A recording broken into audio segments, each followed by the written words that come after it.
YouTube, welcome back to this YouTube channel. I think you're gonna like this because this is gonna be my next, my next tutorial. I think it's gonna be the second video to come out today, first or second. You'll figure out what that one is though. But this one is the USS Lexington. There are a few things that need to be done. First, well, this is going to be my next tutorial. I need to redesign the front bow, and it's not for the Lexington. The Lexington's bow is perfect, but it's actually more or less for the Essex, because the rest of the Essex class doesn't have this type of bow. In fact, her bows are pretty different. So let's just move over here. This is just a mock-up, but it's really anything above the gray that needs to be different. But you can see things have to change, specifically over here. And that's pretty much it. I think there's a few minor changes, depending on which one you build. So for the rest of the Essex, it should look something like that, unlike what we have down there.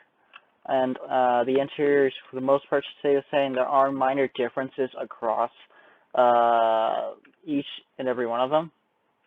But for the most part, this front end should remain the same. There are some slight changes to right down there. And not only that, but this is really, I'm only doing her after the modernization. Right now, I'm trying to work on her pre-modernization, so like 1950s to 40s when she was originally built. And right now, I'm just trying to figure out how I want to do this front end area so that it just looks muy bien.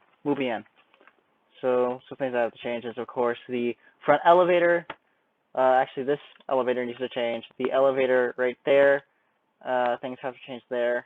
I've already got rid of the width is actually, I want to say it's shorter than the modernization, as well as the island needs to change, and I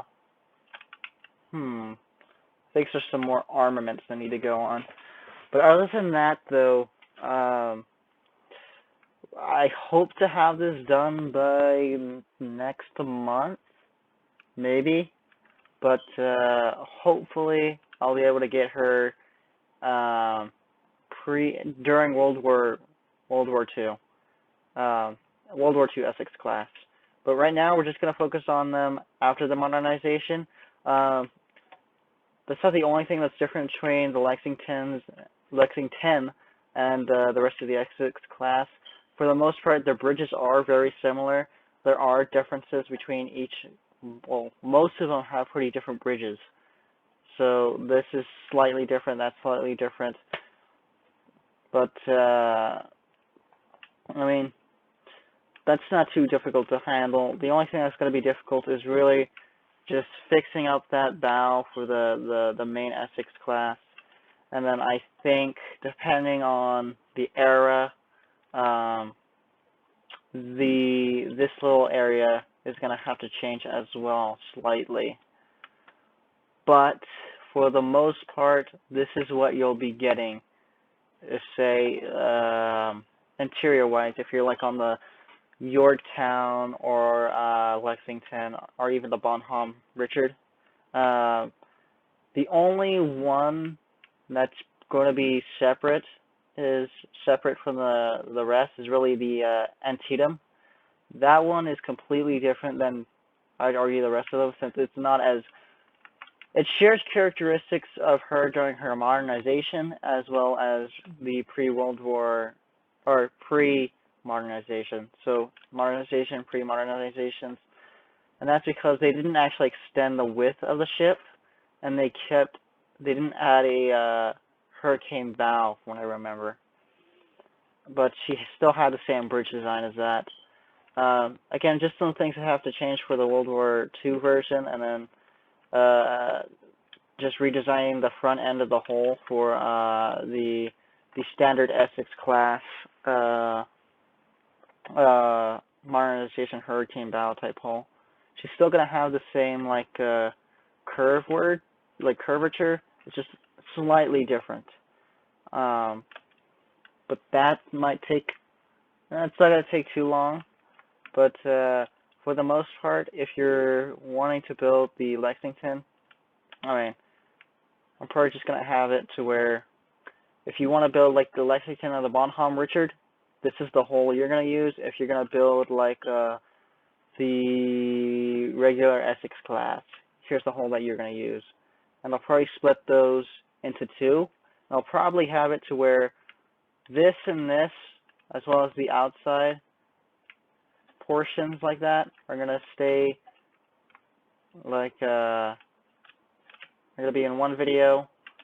And then like for the interior, like this stuff, we'll just do that in like another video, because it's going to take a very long time to just take apart, even though the draft is shorter than the Missouri's, but she's also, I want to say, taller than her. So yeah, that's gonna be what's going on. But she's, I want to say, as long as the Missouri, and I want to say her draft's about 15. I want to say her draft is about 15. So if you have enough space for that, hey, put her in there. But let me measure that. So yeah, 15. Her draft's 15. I also have a new design for the 5-blade propellers. I want to say it's on this. It's either on this one or on the Forrestal that I'm going to show you guys. But yeah, I think after the Lexington's going to be done, because the ship itself is done, I just need to split it up into different layers, and we can get that done. I think after that, I might build the USS Massachusetts, as well as finish up the USS Forrestal and maybe do a tutorial on her, but we'll see. But yeah, this is all I wanted to talk about today, other than the other video. But for the Lexington, she's going to be the next big project, big tutorial. So hope you stick around, and if you want to build her, well, she's going to take a while. But yeah, signing off, and please like and subscribe. Bye.